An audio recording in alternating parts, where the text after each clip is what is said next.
एक राजा बहुत बड़ा प्रजापालक था। हमेशा प्रजा के हित में प्रयत्नशील रहता था। वह इतना कर्मठ था कि अपना सुख ऐशो आराम सब छोड़कर सारा समय जन कल्याण में ही लगा देता था। यहाँ तक कि जो मोक्ष का साधन है अर्थात भगवत भजन, उसके लिए भी वह समय नहीं निकाल पाता था। एक सुबह राजा वन की तरफ भ्रमण करने के लिए जा रहा था कि उसे एक देव के दर्शन हुए। राजा ने देव को प्रणाम करते हुए उनका अभिवंदन किया और देव के हाथों में एक लंबी चौड़ी पुस्तक देखकर उनसे पूछा, महाराज आपके हाथ में क्या है? देव बोले, राजन यह हमारा बही खाता है जिसमें सभी भजन करने वालों के नाम हैं।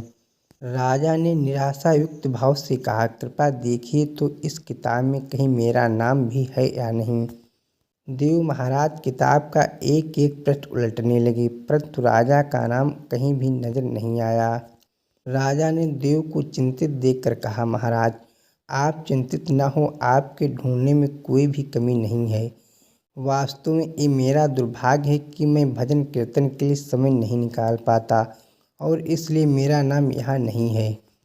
उस दिन राजा के मन में आत्मग्लानि सी उत्पन्न हुई, लेकिन इसके बावजूद उन्होंने इसे नज़रअंदाज कर दिया और पुनः परोपकार की भावना के लिए दूसरों की सेवा करने में लग गए। कुछ दिन बाद राजा फिर सुबह वन की तरफ टहलने के लिए निकले तो उन्हें वही देव महाराज के दर्शन हुए। इस बार भी उनके हाथ में एक पुस्तक थी। इस पुस्तक के रंग और आकार में बहुत भेद था। यह पहली वाली से काफ़ी छोटी भी थी। राजा ने फिर उन्हें प्रणाम करते हुए पूछा, महाराज आज कौन सा बही खाता आपने हाथों में लिया हुआ है? देव ने कहा, राजन आज के बही खाते में उन लोगों का नाम लिखा है जो ईश्वर को सबसे अधिक प्रिय हैं।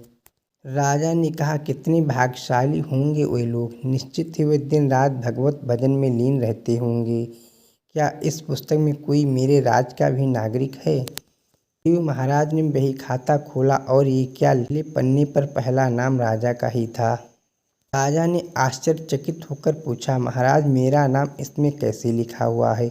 मैं तो मंदिर भी कभी कभार ही जाता हूँ। उन्होंने कहा, राजन इसमें आश्चर्य की क्या बात है? जो लोग निष्काम होकर संसार की सेवा करते हैं, जो लोग संसार के उपकार में अपना जीवन अर्पण करते हैं, जो लोग मुक्त का लोभ भी त्याग कर प्रभु के निर्मल संतानों की सेवा सहायता में अपना योगदान देते हैं, उन त्यागी महापुरुषों का भजन स्वयं ईश्वर करता है।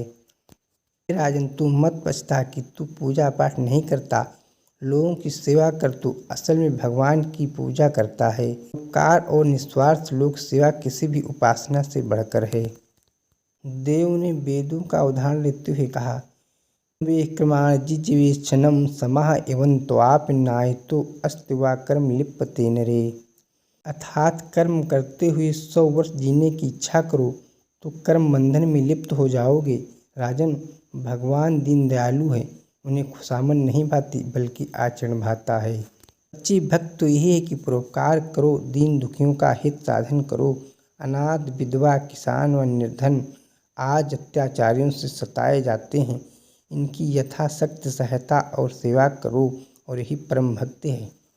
राजा को आज देव के माध्यम से बहुत बड़ा ज्ञान मिल चुका था और अब राजा भी समझ गया कि परोपकार से बढ़कर कुछ भी नहीं और जो परोपकार करते हैं वही भगवान के सबसे प्रिय होते हैं। मित्रों, जो व्यक्ति निस्वार्थ भाव से लोगों की सेवा करने के लिए आगे आते हैं, परमात्मा हर समय उनके कल्याण के लिए यत्न करता है। हमारे पूर्वजों ने भी कहा है, परोपकाराय पुण्याय भवत्, अर्थात दूसरों के लिए जीना, दूसरों की सेवा को ही पूजा समझकर कर्म करना, परोपकार के लिए अपने जीवन को सार्थक बनाना ही सबसे बड़ा पुण्य है।